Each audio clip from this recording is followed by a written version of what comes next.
Hello and welcome to another episode of India. Bonjour et bienvenue dans un nouvel épisode de India and Global Left. Si vous découvrez l'émission, n'oubliez pas de vous abonner. Pensez aussi à devenir membre YouTube, à nous soutenir sur Patreon ou à faire un petit don via le lien dans la description. Mais le minimum que vous puissiez faire, c'est regarder cette émission, aimer, partager et commenter. Sans plus attendre, permettez-moi d'accueillir notre invité de ce soir, KJ No. KJ est analyste politique et journaliste, spécialisé dans la géopolitique et l'économie politique de la région Asie-Pacifique.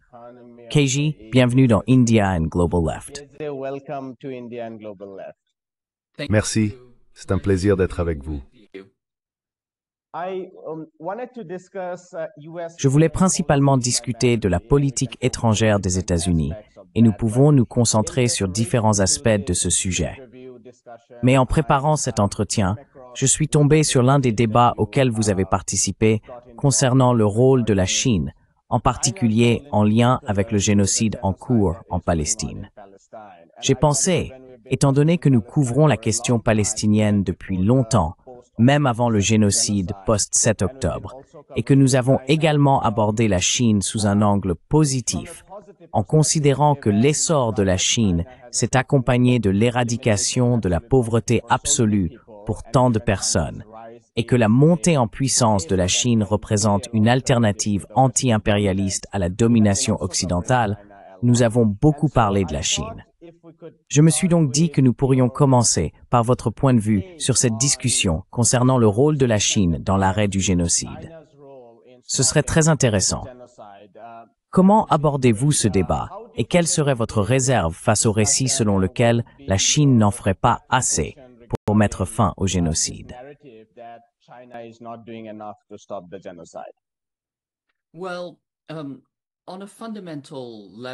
Eh bien, fondamentalement, je dirais qu'aucun pays n'en fait assez. Nous sommes témoins d'un génocide diffusé en direct. Des enfants meurent de faim. Des personnes sont tuées chaque jour. Des journalistes sont assassinés pour avoir dit la vérité. Des parents sont tués parce qu'ils essayent de nourrir leurs enfants. Des médecins sont tués parce qu'ils tentent de sauver les blessés. Et toute la région subit un siège barbare et médiéval, conçu pour affamer tout le monde jusqu'à la mort, pour les anéantir. Désormais, il y a d'autres incursions militaires. Il est donc évident qu'il s'agit d'un génocide total et complet. Dans ces circonstances, on peut affirmer que personne n'en fait assez, car c'est une situation qui ne peut et ne doit pas être tolérée.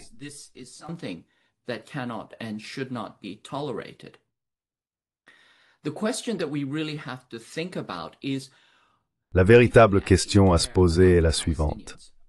Si nous nous soucions réellement des Palestiniens, quelle est la chose la plus efficace à faire?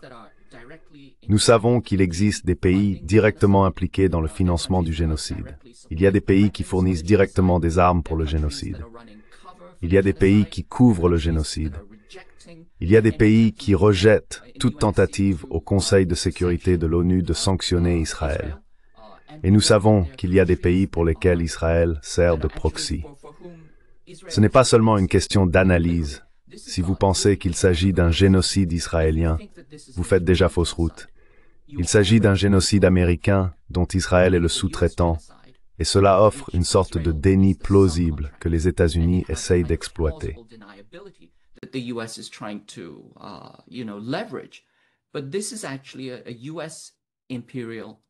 Mais il s'agit en réalité d'un génocide impérial américain. Il suffit de regarder l'histoire. Alors que le reste du monde se décolonisait, une nouvelle puissance coloniale de peuplement a été créée en Palestine. Cela s'inscrit dans le cadre du vaste projet impérial de colonisation et de contrôle des ressources dans cette région.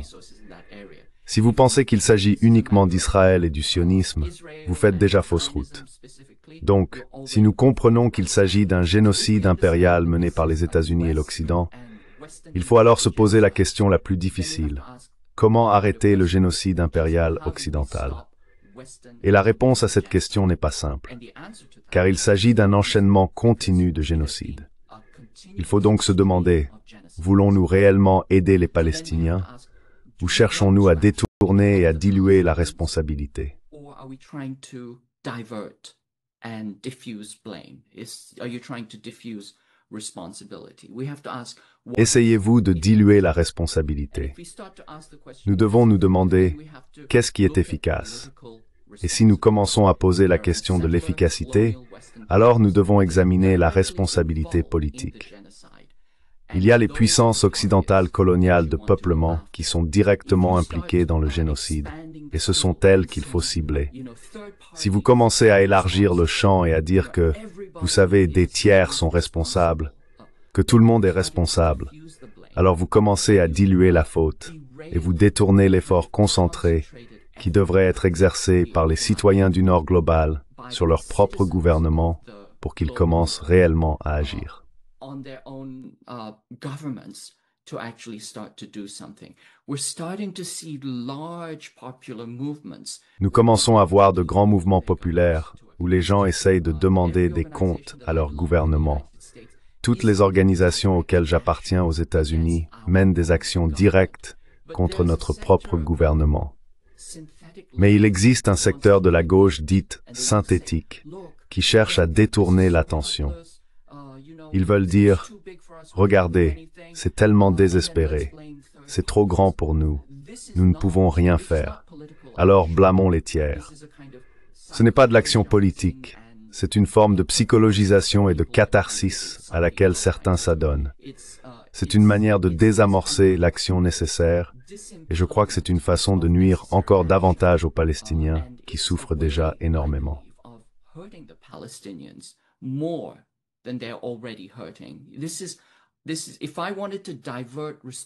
Si je voulais détourner la responsabilité, détourner le blâme et absoudre les citoyens de l'Occident, et la plupart des personnes qui tiennent ces propos sont des citoyens occidentaux, si je voulais m'absoudre moi-même de la nécessité de demander des comptes à mon propre gouvernement, c'est exactement le genre d'argument que j'avancerais. Et puis il faut aussi replacer cela dans un contexte plus large. Les États-Unis cherchent la guerre contre la Chine. C'est le lien que je t'ai récemment envoyé. Les États-Unis sont en train d'escalader activement vers une guerre contre la Chine, et nous savons que cette guerre deviendra nucléaire. Il n'y a aucun moyen qu'elle ne devienne pas nucléaire. Ils cherchent simplement un casus belli à ce stade, et dès que la guerre commencera, elle deviendra nucléaire.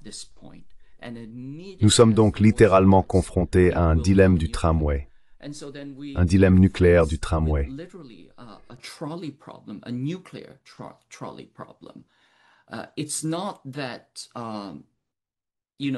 Ce n'est pas que le Sud global ne se soucie pas de la situation, mais il sait qui tient la laisse du chien qui l'attaque, qui attaque la Palestine. Et il doit trouver un moyen de désarmer le propriétaire plutôt que de se concentrer sur la queue ou sur le chien d'attaque. C'est une mauvaise interprétation ou une incompréhension de la situation que de penser qu'il s'agit d'un problème israélien et qu'il suffit d'imposer quelques sanctions contre Israël. Cela ne fera pas la différence. Il faut arrêter les livraisons d'armes et mettre fin au soutien politique et à la couverture politique que fournissent les nations qui permettent le génocide. Je pense donc qu'il s'agit d'être efficace et de vraiment se soucier de la véritable question, plutôt que d'essayer de se défaire d'un quelconque sentiment de culpabilité occidentale. Je pense que c'est l'un des points clés.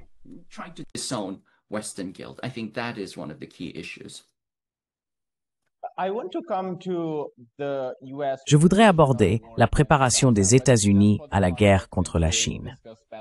Mais pour donner un peu de contexte, puisque nous avons parlé de la Palestine et évoqué le rôle que la Chine a joué, pourriez-vous également nous dire ce que la Chine a réellement fait pour la Palestine? La Chine a réuni 14 différentes factions du mouvement de résistance palestinien à Pékin pour un sommet, et elle les a toutes considérées comme faisant partie de la résistance, contrairement aux États-Unis, qui qualifient beaucoup d'entre elles de terroristes. Des entreprises chinoises comme Costco et Alibaba ont également cessé de commercer avec Israël, et les investissements chinois en Israël ont en fait atteint leur apogée en 2017 et 2018. Au cours de la décennie précédente, la Chine a investi environ 10 à 11 milliards de dollars américains.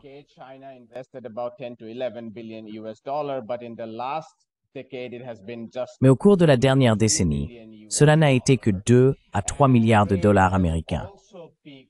Et les échanges commerciaux ont également atteint un sommet avec Israël en 2023. Beaucoup de nos téléspectateurs ne sont pas forcément au courant des actions de la Chine et de ce qu'elle fait sur le plan bilatéral. Bien sûr, il est important de souligner que la Chine ne peut pas passer outre les structures internationales et adopter des approches unilatérales en matière de sanctions et autres. Donc pour résumer cette conversation, si vous pouviez également replacer dans son contexte ce que la Chine fait réellement en ce qui concerne sa relation avec Israël et la Palestine, ce serait utile, je pense.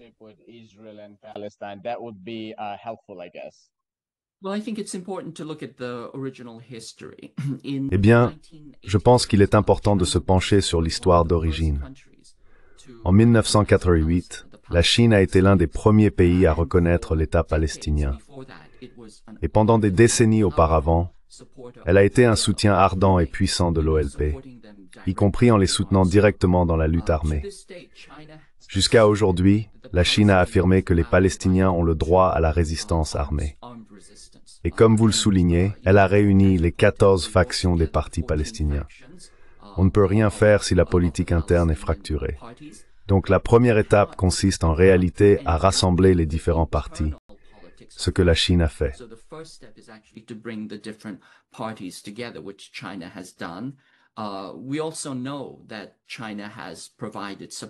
Nous savons également que la Chine a apporté son soutien à l'Iran.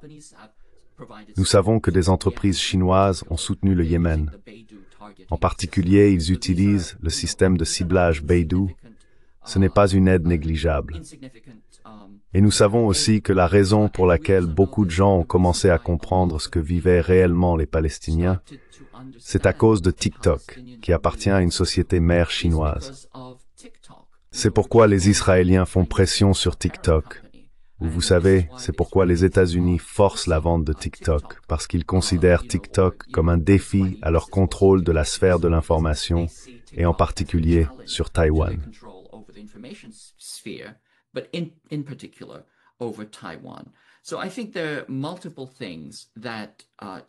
Je pense donc qu'il y a plusieurs choses que la Chine a faites et continue de faire. Sous la Chine, différentes actions sont menées, mais regardons aussi la question du Qatar. Tout récemment, Israël a bombardé la direction palestinienne qui négociait la paix au Qatar. Et nous savons que les États-Unis ont donné leur feu vert car il est impossible qu'Israël ait pu envoyer des plateformes d'armement au Qatar, qui est essentiellement une base américaine.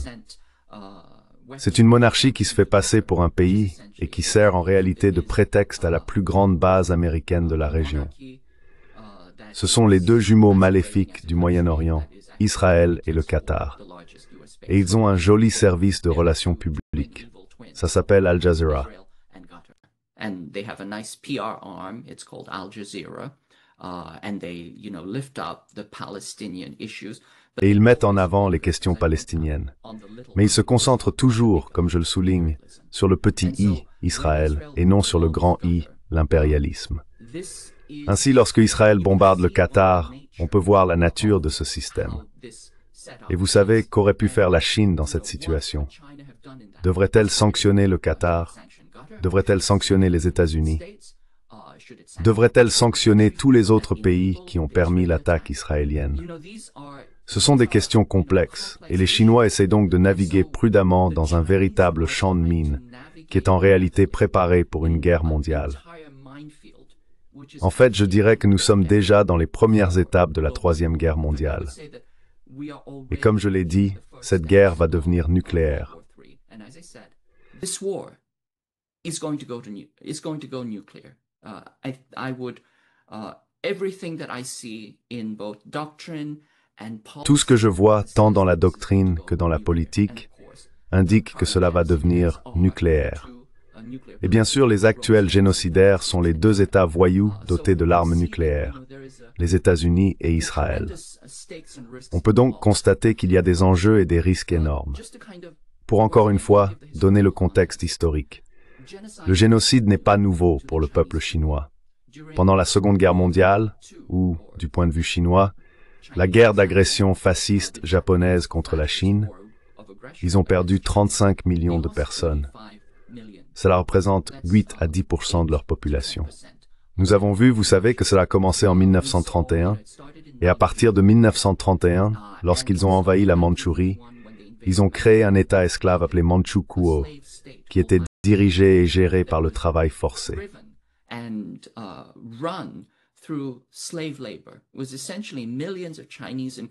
Il s'agissait essentiellement de millions de Chinois et de Coréens détenus dans des camps de travail forcés et exploités jusqu'à la mort. C'est cela qui a construit la machine de guerre industrielle japonaise, leur permettant de dominer toute l'Asie. Mais même dans ce contexte, pourquoi les Chinois n'ont-ils pas libéré tous les Chinois détenus dans les camps de concentration? Lors du massacre de Nankin, 300 000 Chinois étaient retenus dans une petite ville, bombardés et massacrés quotidiennement, ce qui ressemble beaucoup à ce que vivent actuellement les Palestiniens. Pourquoi l'armée populaire de libération n'a-t-elle pas attaqué les Japonais? Pourquoi n'ont-ils pas libéré leur peuple? Ce sont des personnes qui ne comprennent pas la situation dans son ensemble. C'est comme ceux qui disent, vous savez que Ho Chi Minh regardait une femme, lors l'une de ses compatriotes se fait dissuader à Saigon.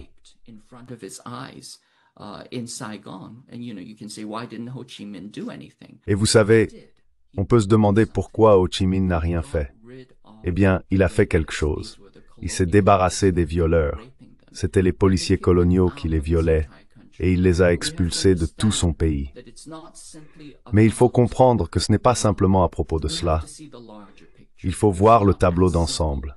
Ce n'est pas aussi simple que de mener une attaque frontale et d'espérer le meilleur. Il faut comprendre qu'il y a un tableau bien plus vaste, avec des enjeux encore plus grands, croyez-le ou non, que ce que nous voyons actuellement en Palestine.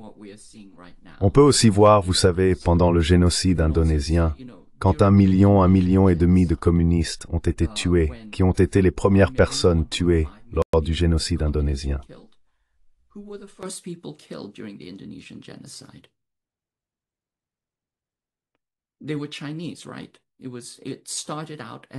Ils étaient chinois, n'est-ce pas? Cela a commencé comme un génocide chinois. Donc la Chine n'est pas étrangère au génocide, et elle n'est pas non plus étrangère à la résistance contre cet empire hégémonique mondial qui est génocidaire dans son intention et sa pratique. Mais la question est, comment peut-on être efficace? Qu'est-ce qui est le plus efficace? Et cette efficacité repose sur les citoyens du Nord global, qui doivent agir contre leur propre gouvernement, lesquels permettent et approvisionnent directement le génocide, et le protègent aussi. Il faut être conscient que nous devons soutenir le Sud global, qui essaye de renverser cet empire génocidaire. Je pense qu'il est important de comprendre cela.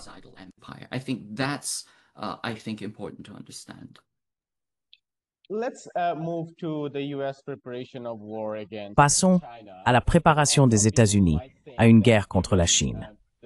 Beaucoup de gens pourraient penser qu'après l'échec de l'imposition de tarifs douaniers à la Chine et la défaite de l'OTAN en Ukraine face à l'opération militaire spéciale russe, les États-Unis n'envisageraient pas d'entrer en guerre contre la Chine. Pourquoi pensez-vous que cette politique, parfois qualifiée de containment de la Chine, comporte en réalité un aspect direct, non seulement de guerre, mais aussi de guerre nucléaire?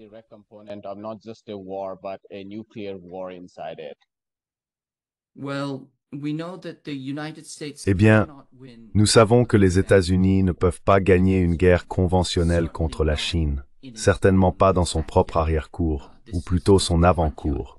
C'est l'avant-cour de la Chine. Et les États-Unis ont l'intention de porter la guerre en Chine, possiblement en utilisant des proxys comme Taïwan, à l'image de l'Ukraine.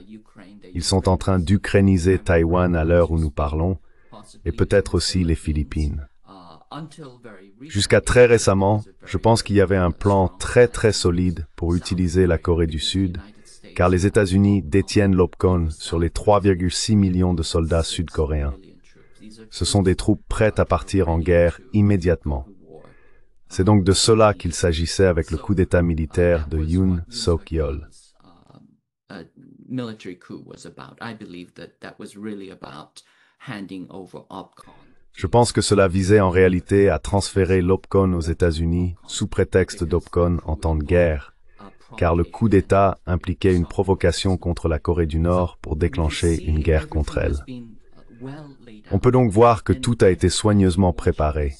J'observe cela de manière intensive et très détaillée depuis le pivot vers l'Asie. C'est essentiellement mon domaine. C'est ce que j'ai suivi à travers des milliers d'entretiens et des centaines d'articles. C'est là-dessus que je me concentre. Et il y a des gens qui disent que les États-Unis changent de stratégie, qui vont faire marche arrière, qui vont se replier sur leur territoire.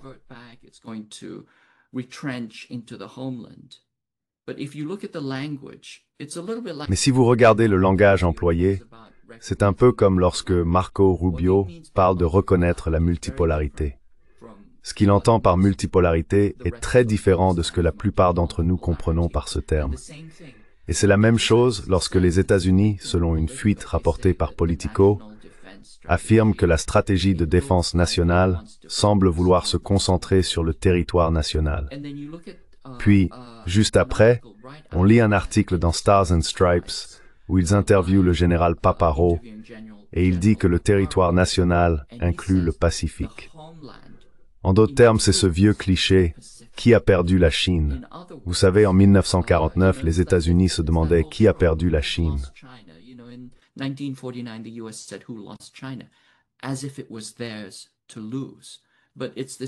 Comme si c'était à eux de perdre. Mais c'est cette idée que le Pacifique est un lac américain, et Paparo l'a clairement dit. Le Pacifique fait partie du territoire national. Donc, tant que je n'aurai pas vu la NDS et des actions concrètes qui impliquent réellement un désengagement et une désescalade, je ne suis pas convaincu. Je ne suis pas convaincu que les États-Unis sont en train de faire marche arrière. Qu'en est-il des tarifs douaniers?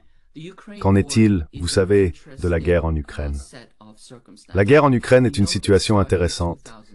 Nous savons qu'à partir de 2009, après l'effondrement du système financier mondial, les États-Unis ont compris que leur plan A, qui était d'absorber la Chine, parce que la Chine était un État Potemkin comme l'URSS, n'allait pas fonctionner.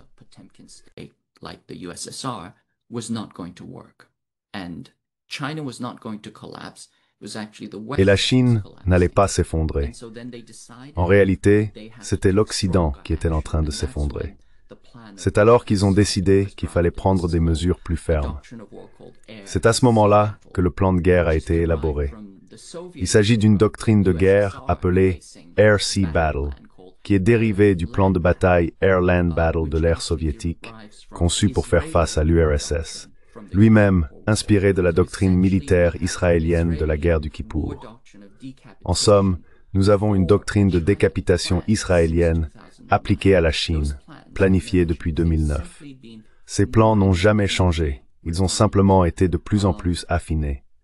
Ce qu'il faut comprendre, c'est que non seulement ces plans n'ont pas changé, mais ils ont simplement évolué et se sont étendus.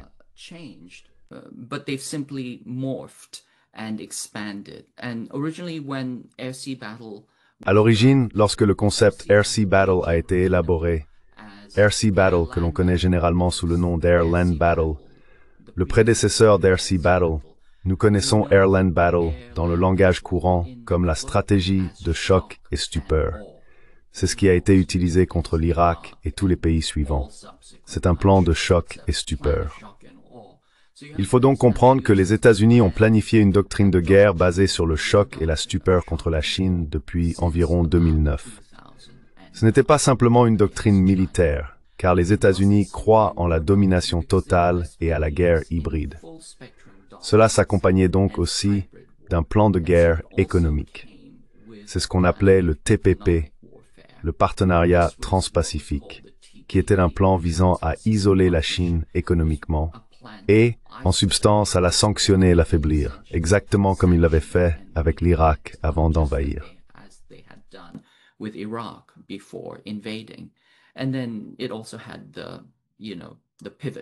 Et puis il y a eu aussi le pivot vers l'Asie, qui était diplomatique et impliquait tout le reste, y compris encercler la Chine avec des bases. Ces différents plans ont simplement évolué, se sont multipliés et ont été rebrandés. Mais essentiellement, il y a une continuité visible de cette période jusqu'à aujourd'hui. Et ce que nous voyons, c'est une escalade constante et cohérente vers la guerre. Pourquoi est-ce que je pense qu'il y a une escalade constante vers la guerre? Quand on va à la guerre, il y a en quelque sorte un processus en 3 étapes. La première est la guerre de l'information. Essentiellement, on diabolise l'adversaire et on fabrique le consentement à la guerre. Et dans ce processus de guerre de l'information, on veut aussi faire taire toute opposition à la guerre. Donc, on s'en prend aux personnes qui plaident pour la paix. Racing, on s'en prend aux objecteurs de guerre, etc. Nous voyons ça en ce moment. La Chambre s'en prend à Code Pink, à Answer et à toutes les grandes organisations anti-guerre.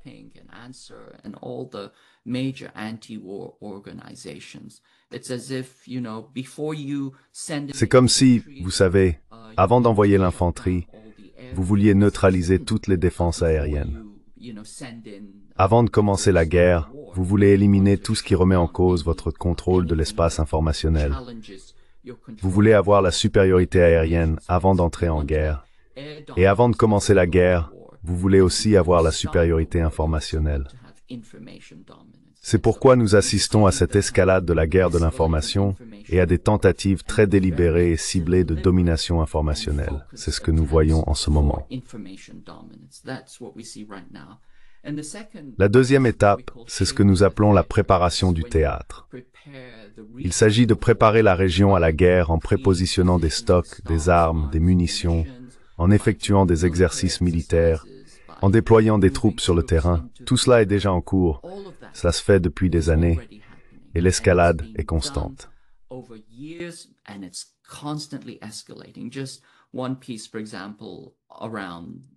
Un seul exemple concernant les exercices militaires.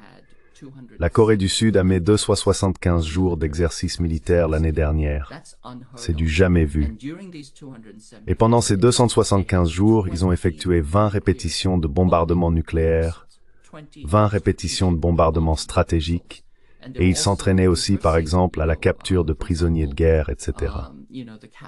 Le niveau de détail, le rythme et l'intensité de ces exercices militaires montrent bien que nous ne vivons pas une période ordinaire. Ce sont littéralement, vous savez, des répétitions pour la guerre. Il y a quelques mois à peine, les États-Unis ont mené un exercice de bombardement réel près de la zone démilitarisée et ils ont détruit 160 maisons. 160 maisons ont été détruites lors de ce bombardement. Comment cela a-t-il pu arriver? Eh bien, d'abord, il s'agissait d'un exercice de tir réel. Ils utilisaient de véritables munitions, ce qui, encore une fois, témoigne de l'intensité de cette préparation.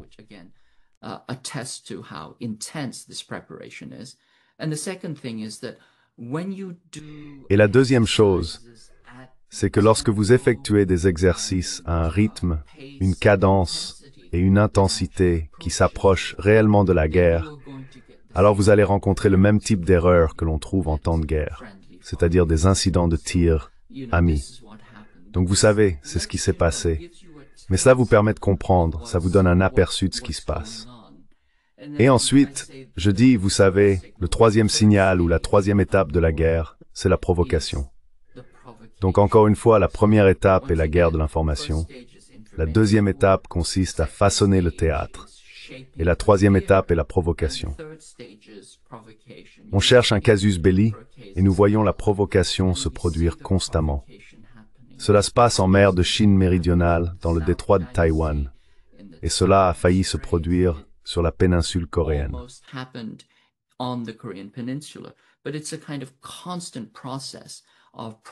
Mais c'est une sorte de processus constant de provocation. Si vous jouez au basket, c'est comme si vous pénétriez sans cesse dans la raquette, encore et encore, en essayant de provoquer la faute. Et une fois la faute obtenue, vous faites descendre tout le monde des gradins. Et c'est une véritable mêlée générale. Mais c'est ça l'idée. Je le décris de manière un peu métaphorique. Mais c'est en réalité le plan qu'Elbridge Colby a documenté et exposé dans son propre livre publié il y a quelques années. Et Elbridge Colby, actuellement, et depuis 10 ans, depuis son travail au SNAS, plaide en faveur de la guerre nucléaire, en particulier pour l'utilisation d'armes nucléaires tactiques.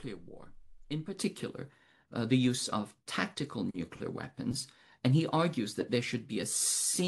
il soutient qu'il devrait y avoir une continuité sans faille entre la guerre conventionnelle et la guerre nucléaire. Il affirme qu'il suffit d'une transition fluide. On passe de l'une à l'autre selon nos besoins. Et cela fait maintenant 10 ans qu'il défend cette position. Vous pouvez le vérifier, son témoignage devant la Commission des Forces armées du Sénat.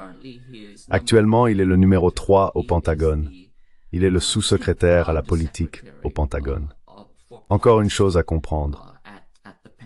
Lorsque les États-Unis évoquent l'utilisation d'armes nucléaires tactiques, ils considèrent ces armes comme utilisables, ils considèrent la première frappe comme utilisable, et ils estiment également que les attaques stratégiques sont permises. Première frappe, attaque stratégique.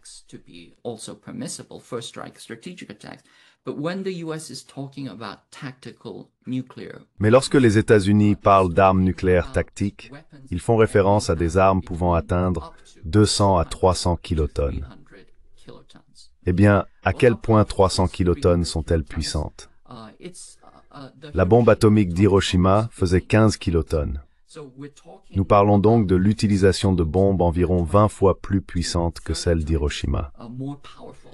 Les États-Unis considèrent ça comme une utilisation presque routinière. Le problème, c'est que cela ne sera pas acceptable pour la partie adverse. Et c'est là le risque auquel nous sommes confrontés actuellement.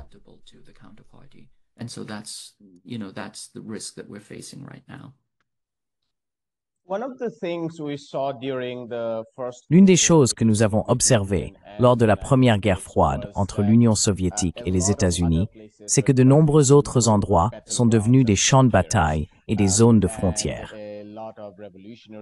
De nombreux mouvements révolutionnaires, y compris des mouvements positifs, comme les réformes agraires et les décolonisations, ont été soit étouffés, soit anéantis, ou bien il y a eu des tentatives pour les faire disparaître. Même lorsque des personnes ont défendu ces mouvements, beaucoup ont dû se sacrifier. Il est possible que ce scénario soit plus probable à l'avenir, que par exemple une bataille directe entre les États-Unis et la Chine sur le continent chinois. Commentez cela, mais parlez aussi de la manière dont les autres États, bien sûr, tous ces États situés aux frontières, ont des relations différentes avec les États-Unis.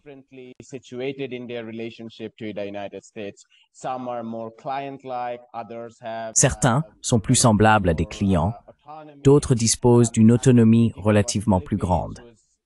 Je pense aux Philippines, qui se trouvaient dans une situation très dangereuse. Mais cela introduit aussi la dimension de l'Amérique latine, car ce document de Colby évoque un pivot vers l'Amérique latine ou la sauvegarde de la patrie. Ce qui, soit dit en passant, ne diminue en rien l'importance de la Chine.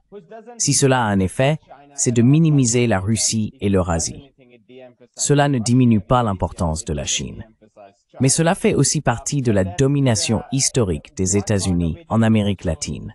Soutien aux dictateurs, protection des intérêts des entreprises américaines, etc., etc.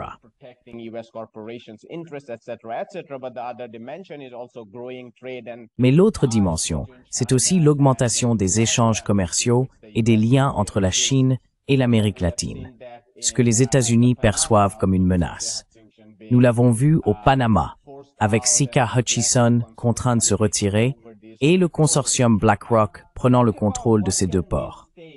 Parlons de ce que ces États, je pense à la Corée, aux Philippines, au Vietnam bien sûr, qui est un cas à part, mais ils sont directement alignés sur ces frontières, si l'on veut, ce que les populations de ces États ou de ces pays peuvent faire pour éviter la catastrophe qui se prépare.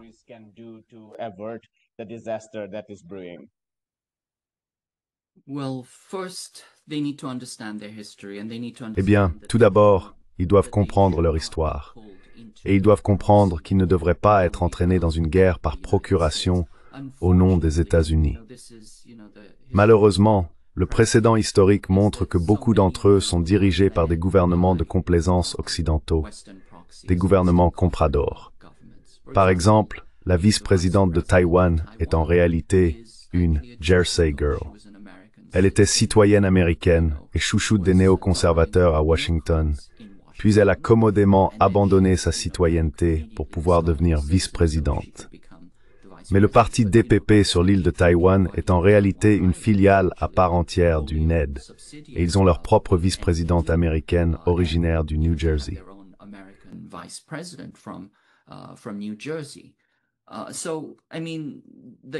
Donc, je veux dire, la question des compradors et des gouvernements compradors prêts à vendre leur pays et leur peuple est un vrai problème. Cela devient alors la question plus large de la souveraineté.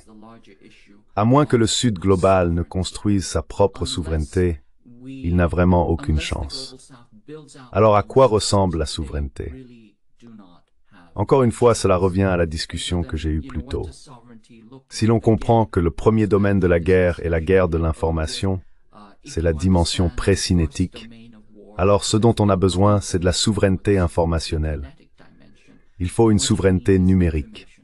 Les États-Unis ont en fait une sorte de doctrine Wolfowitz numérique. Ils estiment avoir le droit de dominer et d'exercer une hégémonie sur l'ensemble des biens communs numériques.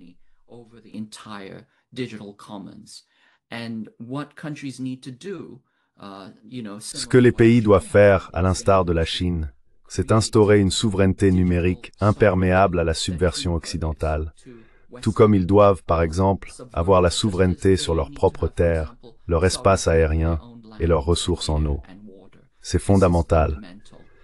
On peut observer ce type de lutte, par exemple, au Népal.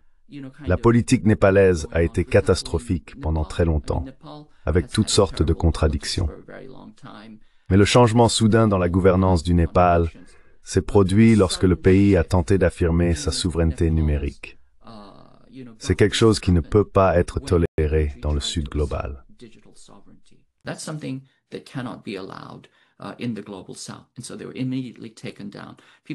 Et donc, ils ont été immédiatement renversés. Les gens disent, eh bien, vous savez, ce n'est plus une révolution de couleur. Ceux d'entre nous qui ont fait de l'activisme, qui ont travaillé à la construction de mouvements, savent qu'on ne renverse pas un gouvernement en 5 jours, à moins qu'il n'y ait des acteurs extraordinairement puissants qui agissent dans l'ombre. Et je pense que cela se passe de commentaires. Donc, pour revenir à la question clé, que peuvent faire les pays du Sud global pour éviter d'être transformés en champ de bataille procuration? Ils doivent d'abord construire leur souveraineté numérique. Ensuite, ils doivent établir des relations entre eux, comme le fait par exemple l'OCS.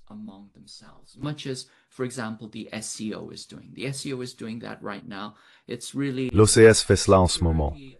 C'est vraiment une alliance de sécurité entre les principaux pays du Sud global.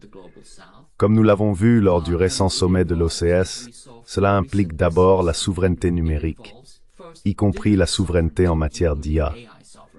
La deuxième dimension, bien sûr, est la souveraineté géographique. La troisième dimension est la souveraineté financière.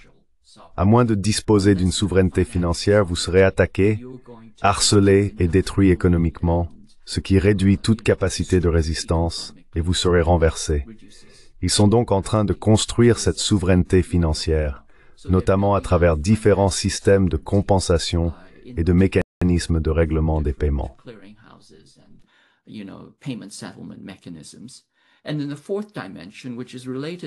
Et puis la quatrième dimension, qui est liée aux autres dimensions, est la souveraineté énergétique. Ce que nous avons vu émerger de l'OCS, c'est un plan ambitieux pour la souveraineté énergétique, en particulier le projet Force de Sibérie 2, qui offre à la Chine et à d'autres pays de la région une capacité considérable à développer leur souveraineté énergétique. Je pense donc que la souveraineté est la solution pour ne pas être instrumentalisée. Mais c'est une lutte difficile. Et c'est aussi, comme je l'ai dit, une lutte informationnelle et idéologique. Il existe de nombreuses tendances, tant au nord qu'au sud, qui interprètent mal la situation et ne comprennent pas l'importance et la valeur de la souveraineté, ni la valeur de la coopération entre les pays du sud global.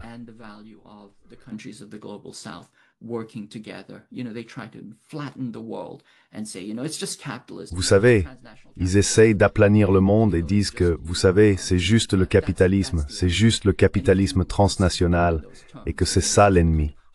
Et si vous concevez le monde en ces termes, c'est le modèle de Hart et Negri, qui a ensuite été repris par, vous savez, ce géographe, comment s'appelle-t-il, David Harvey. Oui. Si vous adhérez à ce modèle, vous êtes induit en erreur et votre analyse ne sera pas utile. Donc je pense qu'il faut partir de la souveraineté et surtout soutenir les socialismes souverains du Sud global. Il faut faire ce que l'on peut pour les soutenir, plutôt que de les rejeter unilatéralement comme la CIA aimerait tant que vous le fassiez.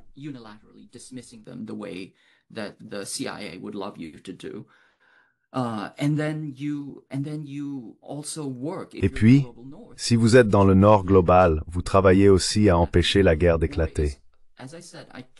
La guerre est, comme je l'ai dit, je ne saurais trop insister là-dessus, nous sommes au bord d'une guerre mondiale qui deviendra nucléaire. Et vous n'aurez pas de seconde chance pour empêcher une guerre nucléaire. Il n'y a pas de seconde chance dans ce cas. Nous n'avons qu'une seule occasion d'empêcher cette guerre mondiale d'avoir lieu. Je pense donc qu'il y a une responsabilité immense qui incombe aux citoyens du Nord global pour empêcher leur gouvernement d'entrer en guerre et de commettre un génocide. Pour donner une analyse d'ensemble, si vous regardez ce que fait la Chine face aux États-Unis et aux empires occidentaux, elle encercle les villes à partir de la campagne. Il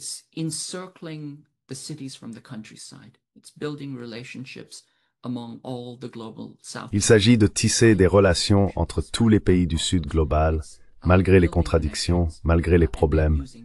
Il s'agit de créer des liens, puis d'utiliser cela comme moyen de voir s'ils peuvent raisonner le Nord global, en essayant de les dissuader de leur agenda extraordinaire de guerre. J'ai comparé cela à une partie de Go, d'autres l'ont fait aussi. Dans le jeu de Go ou Weiqi, l'objectif est de se connecter pour survivre. On se connecte pour vivre.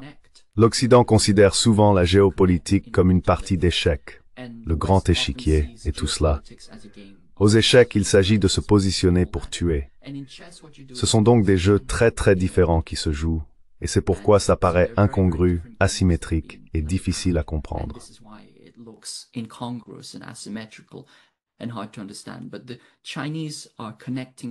Mais les Chinois se connectent pour vivre, tandis que l'Occident se positionne pour tuer. Nous verrons lequel sera le plus efficace. Mais en ce moment, les enjeux sont si élevés que chacun a un rôle à jouer. Ils ont le devoir d'agir. Et en particulier, ce qu'il faut faire, c'est arrêter. Si vous êtes dans le Nord global, vous devez empêcher votre gouvernement de faire monter l'escalade vers la guerre. Ce faisant, vous donnez une chance au système alternatif, y compris les socialismes souverains du Sud global, d'émerger et de transformer le monde, ce qu'ils commencent déjà à faire.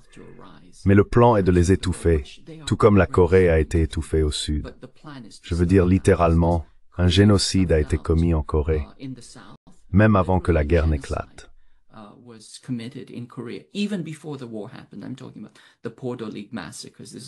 Je parle des massacres de la Ligue Bodo. C'est très similaire à ce qui s'est passé en Indonésie. Tous les gauchistes rassemblés et exécutés, tués en masse. Tant de personnes ont été tuées. La plus longue fosse commune du monde se trouve en Corée du Sud. Elle fait plus d'1 kilomètre de long. Il y a 156 fosses communes non excavées. C'est le plan Jakarta de type indonésien qu'ils ont d'abord expérimenté en Corée avant de le transférer à Jakarta. Nous savons donc quels sont les enjeux. Nous savons de quoi l'Empire est capable. Et nous devons aussi comprendre que quelle que soit la petite contribution que nous pouvons apporter pour empêcher que cela ne s'accélère, il nous faut vraiment mettre la main à la pâte et agir, plutôt que de détourner, de diluer ou d'essayer de nous dédouaner.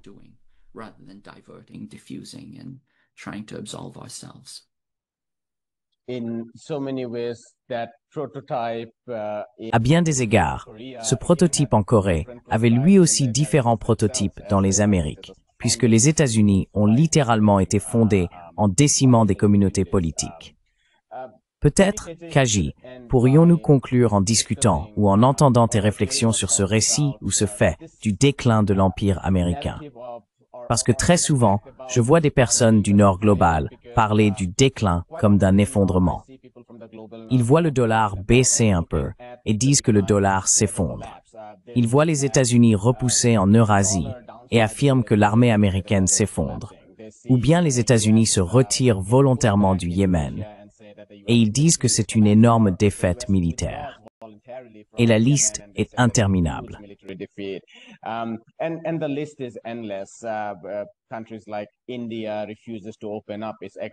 Des pays comme l'Inde refusent d'ouvrir leur marché agricole au marché agroalimentaire subventionné des États-Unis. Et certaines personnes voient cela comme une défaite de l'économie américaine.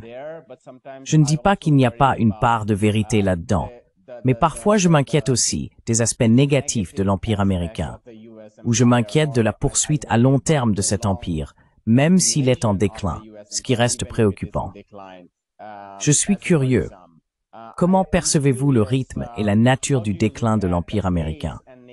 Voyez-vous cela comme un effondrement ou comme un lent déclin qui refuse d'abandonner ses objectifs impériaux et, ce faisant, commettra des actes de plus en plus graves à l'avenir?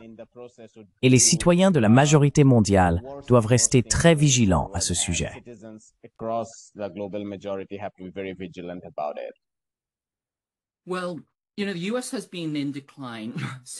Eh bien, vous savez, les États-Unis sont en déclin depuis au moins les années 70. C'est pour cela qu'ils ont adopté cette approche néolibérale à l'échelle mondiale. Mais le capitalisme est moribond depuis très très longtemps et il refuse de rendre l'âme. Et quand on dit qu'il refuse de rendre l'âme, on sait quel est le mécanisme de redémarrage du capitalisme, n'est-ce pas? C'est la guerre. La guerre. Oui. C'est comme ce parent obèse qui fait une crise cardiaque, son cœur commence à fibriller, on prend le défibrillateur mural et on le choque pour le ramener à la vie. Eh bien, vous savez, la guerre mondiale est le précédent. C'est ce qu'ils vont utiliser.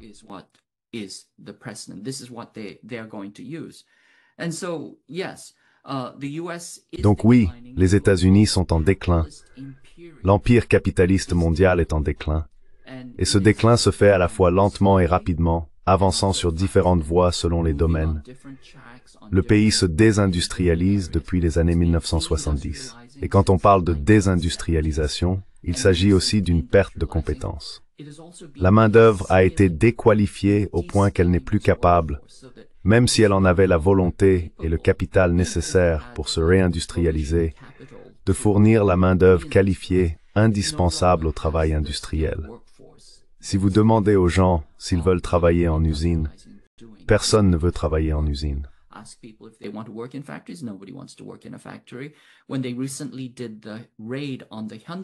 Lorsqu'ils ont récemment effectué la descente dans l'usine Hyundai en Géorgie, ils ont dû faire venir des ingénieurs et des cadres coréens pour installer toute la machinerie. Et ensuite, après avoir forcé Hyundai et LG à construire une usine de batteries en Géorgie, ils ont fait une descente dans l'usine et arrêté tous les ingénieurs et cadres coréens, les soumettant à l'enfer de l'ICU. Je veux dire, c'est une bonne chose que les Coréens racontent maintenant leur version des faits, afin que nous comprenions que c'est ce à quoi tous les immigrés sont confrontés. Mais ce sont là les contradictions inhérentes à un modèle de capitalisme monopolistique, qui n'est pas capable de devenir productif.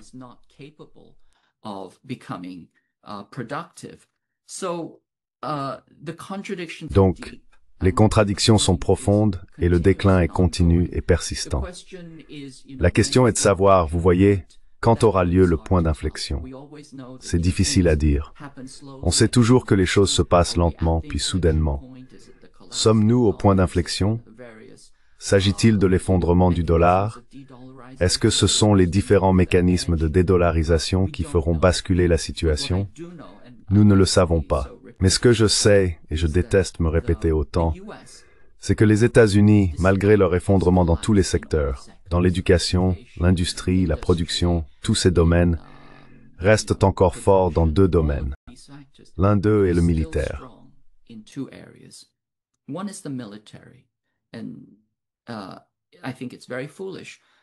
Et je pense qu'il est très imprudent de sous-estimer la puissance de l'armée américaine.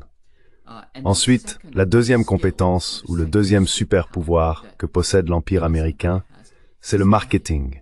Le marketing et la guerre de l'information. En fait, la grande contribution des États-Unis, si l'on peut l'appeler ainsi, à l'histoire intellectuelle du monde, c'est le marketing. Ils excellent dans la publicité, le marketing et la propagande. Et ils sont tellement doués dans ce domaine, tellement doués, qu'ils parviennent à faire croire aux gens qu'ils ne font pas de propagande. Vous savez, c'est comme l'a dit Baudelaire, le plus grand exploit du diable a été de faire croire qu'il n'existait pas. Le plus grand coup de la propagande américaine, c'est de faire croire qu'il n'y a pas de propagande.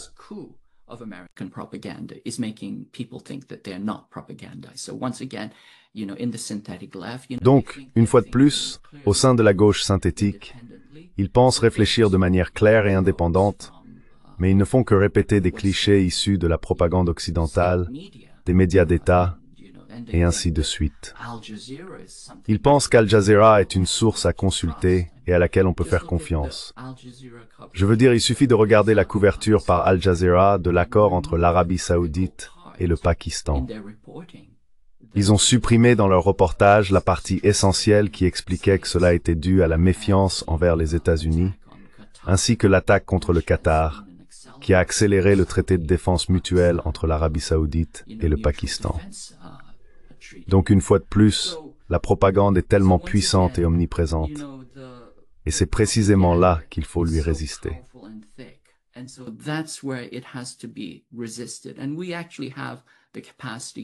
Et nous avons en réalité la capacité de résister à la propagande. Car dans la mesure où nous sommes des penseurs critiques et indépendants, et dans la mesure où l'armée américaine considère l'espace mental comme un domaine de bataille, alors votre rôle en tant qu'individu est d'empêcher que votre espace mental soit occupé et colonisé. C'est quelque chose de difficile, mais en réalité possible à faire, notamment avec l'aide de chaînes comme la vôtre et d'autres. Nous savons donc où les lignes de front sont tracées. Nous savons où nous sommes impliqués. Nous savons aussi où se trouve l'un des premiers lieux de résistance. Et nous devons également être conscients des risques liés à la situation actuelle. Comme je l'ai dit auparavant, nous n'aurons pas de seconde chance pour empêcher une guerre nucléaire mondiale.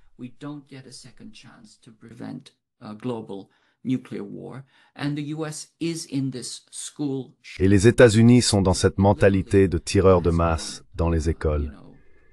Littéralement, ils préféreraient détruire la planète plutôt que de renoncer à leur pouvoir et à leurs privilèges.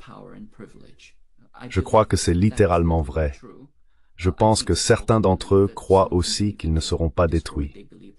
Ils pensent qu'ils peuvent gagner une guerre contre la Chine, tout comme ils pensaient pouvoir gagner la guerre contre la Russie, qu'ils qualifiaient simplement de station-service déguisée en pays.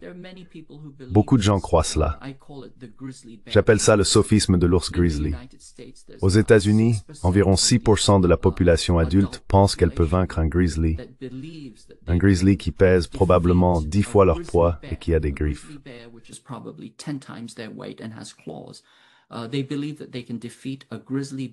Ils croient qu'ils peuvent vaincre un grizzly à main nue. C'est ce que j'appelle le sophisme du grizzly. Et je pense que cela contamine les plus hauts niveaux du gouvernement américain, de l'élaboration des politiques et de la réflexion stratégique militaire. Je viens de lire un article dans le Small Wars Journal. C'est en quelque sorte une revue d'initiés de l'État profond, lue par les stratèges militaires et les décideurs politiques, et ils affirment que nous allons gagner la guerre de Taïwan et que ce sera le Gallipoli de la Chine. Ils exposent toutes les raisons pour lesquelles cela ressemblera à Gallipoli pour la Chine. Mais c'est absurde. Gallipoli est une péninsule, et Atatürk a pu renforcer les défenseurs et repousser les Britanniques et les Anzacs très très rapidement.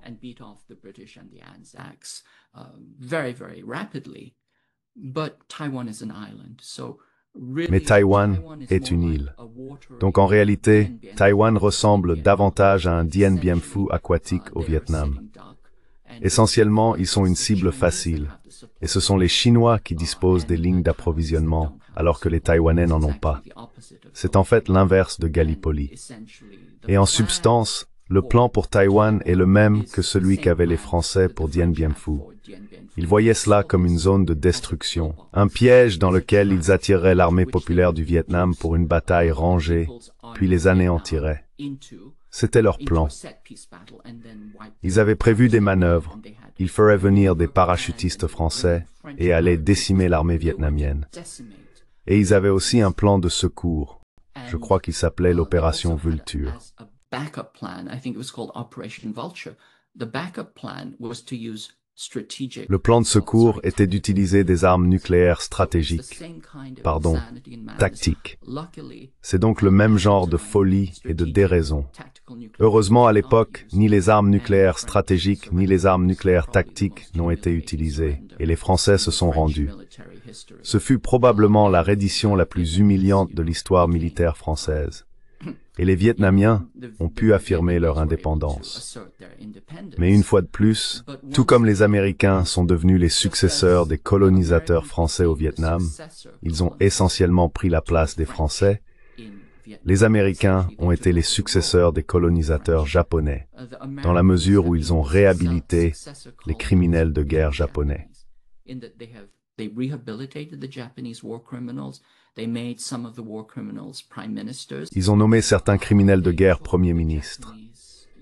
Ils ont pris l'équipe japonaise d'expérimentation médicale, l'ont amenée aux États-Unis et ont construit Fort Detrick, le laboratoire américain de guerre biologique. Ensuite, ils ont pris le contrôle de toutes les colonies japonaises, en particulier la Corée, qui était une colonie japonaise, Taïwan, qui avait été prise comme colonie japonaise lors de la guerre sino-japonaise, ainsi que les Philippines, ancienne colonie japonaise, Guam, l'île Wake, etc.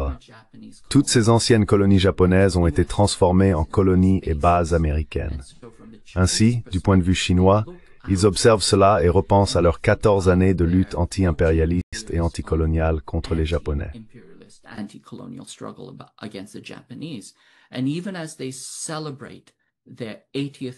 Et même alors qu'ils célèbrent le 80e anniversaire de la victoire contre les impérialistes japonais, ils voient l'État impérialiste successeur les encercler et se préparer directement à la guerre. C'est donc une fois de plus un moment dangereux. Et je pense que, vous savez, les États-Unis ressemblent à l'ivrogne du bar. Le bar ferme, votre carte de crédit a été refusée, vous avez échoué avec tout le monde, et ils allument les lumières. Il est temps de rentrer chez soi. Mais l'ivrogne du bar ne veut pas rentrer. Il veut se battre, et il va se battre contre tout le monde. C'est ce genre d'attachement irrationnel, émotionnel, à la puissance, une addiction à laquelle on ne veut pas renoncer. C'est comme l'accro qui refuse d'abandonner sa dépendance.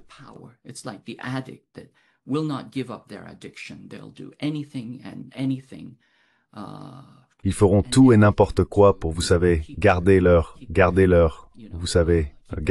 pouvoir. C'est l'addiction des États-Unis, cette addiction de la classe dirigeante. C'est cette addiction au pouvoir, cette addiction à l'hégémonie à laquelle ils ne renonceront pas et qu'ils n'abandonneront pas sans se battre. Ainsi, le défi pour le Sud global n'est pas de provoquer un affrontement, ni de s'engager directement dans un conflit frontal et cinétique, mais de voir s'ils peuvent désamorcer la situation en douceur et persuader collectivement que l'ivrogne doit rentrer chez lui et déposer les armes. Voilà le défi. Et c'est un défi très très délicat et à très haut risque.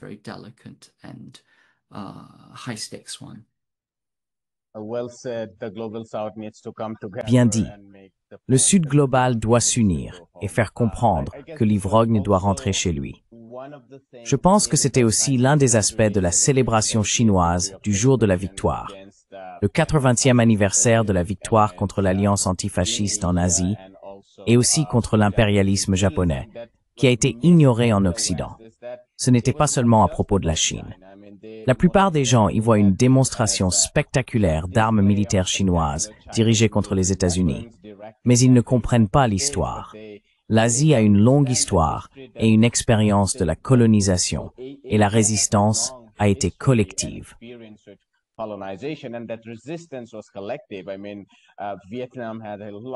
Je veux dire, le Vietnam a une longue histoire, et cela va bien au-delà de la Seconde Guerre mondiale, lorsque les États-Unis ont pris le relais.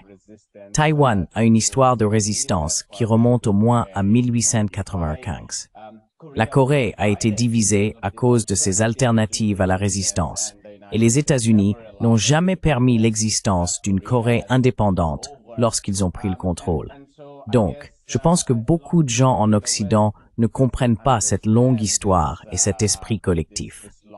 Mais je terminerai aussi en disant qu'il y a beaucoup d'amnésie d'incompréhension et de propagande, même en Asie et dans le Sud global, concernant notre histoire.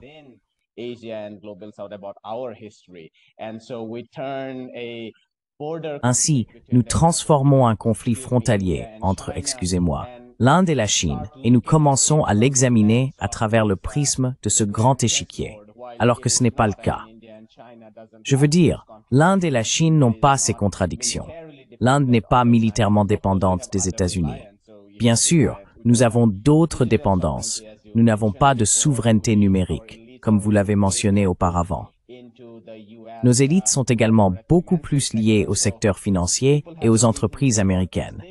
Donc les gens ont commencé à repenser ces choses, mais il est insensé de dire que le conflit frontalier entre l'Inde et la Chine fait partie de ce plus vaste encerclement impérial. Et je pense que beaucoup, en Asie, aux Philippines, en tant qu'ancienne colonie non seulement du Japon, mais aussi des États-Unis, en Inde, en Corée, nous devons comprendre le danger de participer sur les épaules de l'ivrogne. Et nous devons nous rassembler et construire une alliance pour les chasser. Un dernier mot de ta part, Kaji, et nous conclurons.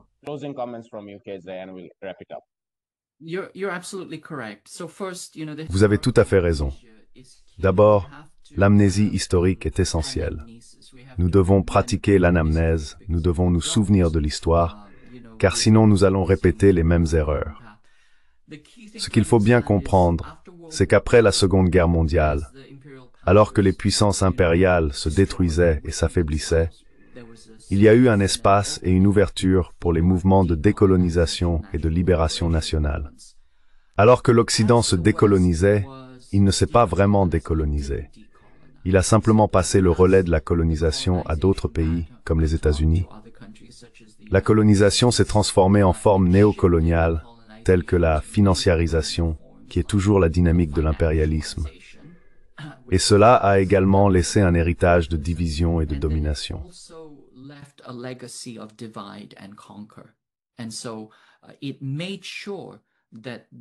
Ainsi, cela a fait en sorte que les pays du Sud global, même après s'être libérés, restent redevables à l'Occident, par exemple en utilisant le franc français, ou qu'ils continuent à se battre entre eux. Voilà l'horrible héritage du projet colonial. Le pire exemple en est le Myanmar. Le Myanmar était un État artificiel, assemblé par les Britanniques, et toujours plongé, vous savez, dans une guerre civile ininterrompue que les Britanniques lui ont léguée, car ils utilisaient différents groupes et minorités ethniques les uns contre les autres. Nous en voyons encore les effets aujourd'hui, et c'est toujours la politique du diviser pour mieux régner au Myanmar. Bien sûr, dans le cas de la Chine a été morcelée par les puissances occidentales. Des concessions ont été arrachées. Les Japonais ont colonisé le nord, la péninsule du Liaodong et Taïwan.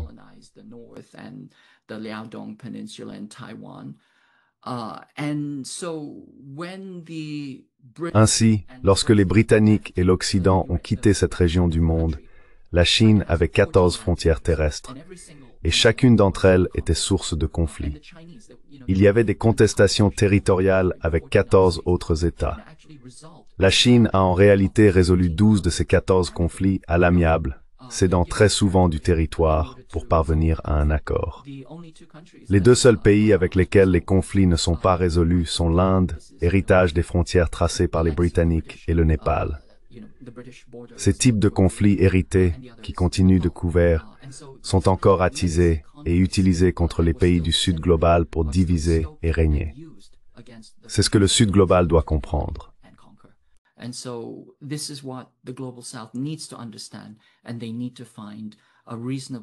Et ils doivent trouver un moyen raisonnable de résoudre ces problèmes, sans se laisser entraîner dans l'agenda occidental. L'autre forme de diviser pour mieux régner, qui est moins évidente jusqu'à ce qu'on l'examine d'un point de vue historique, concerne le conflit sur les territoires maritimes. En effet, alors que les puissances coloniales occidentales cédaient des territoires terrestres, elles renforçaient leur contrôle sur les territoires maritimes. Et c'est précisément de cela qu'il s'agit dans la Convention des Nations Unies sur le droit de la mer. Si l'on regarde les pays qui possèdent les plus vastes territoires maritimes, ce sont les États coloniaux. Le pays qui détient le plus grand territoire maritime est en réalité la France.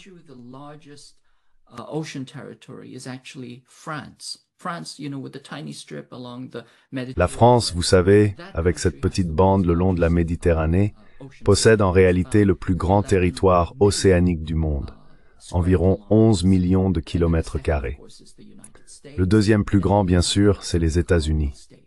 Ensuite, il y a les autres États coloniaux. Ce sont les principaux pays avec de vastes territoires océaniques. Et puis, il y a certains États archipélagiques, parce qu'ils sont, vous savez, archipélagiques. Mais ce qui s'est passé, c'est que lorsque les EI ont été étendus à 200 kilomètres, cela a fait en sorte que les États les plus pauvres et enclavés aient des revendications maritimes qui se chevauchent et finissent par entrer en conflit les uns avec les autres. Et c'est ce que nous constatons.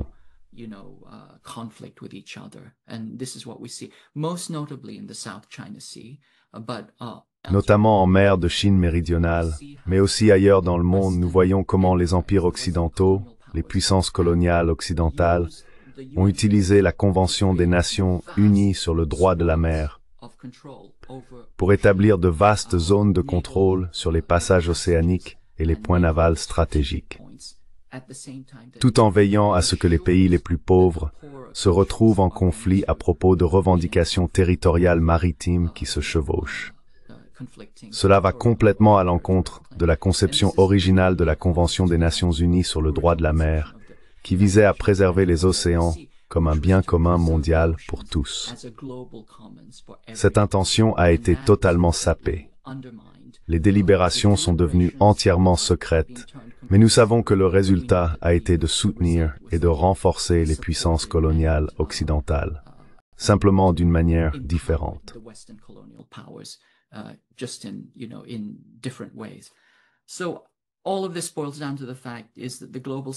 Tout cela revient au fait que le Sud global doit cesser de se subjuguer lui-même et arrêter d'adhérer à cette stratégie de division pour mieux régner. Il doit chercher des moyens de construire une véritable solidarité entre ses membres.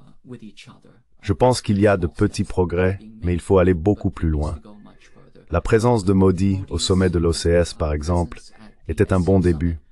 Mais vous savez, ce n'est qu'une première étape. Je pense donc que le Sud global doit s'unir, bâtir une solidarité authentique sur la base de l'égalité, ce que par exemple la Chine et d'autres organisations de l'OCS proposent. Et ils doivent envoyer un message au Nord global. Nous sommes forts, nous sommes unis, nous pouvons résister à la guerre et aux sanctions. Ensuite, le devoir des peuples du Nord global est de contenir leur gouvernement pour éviter une escalade vers une guerre cinétique ou nucléaire.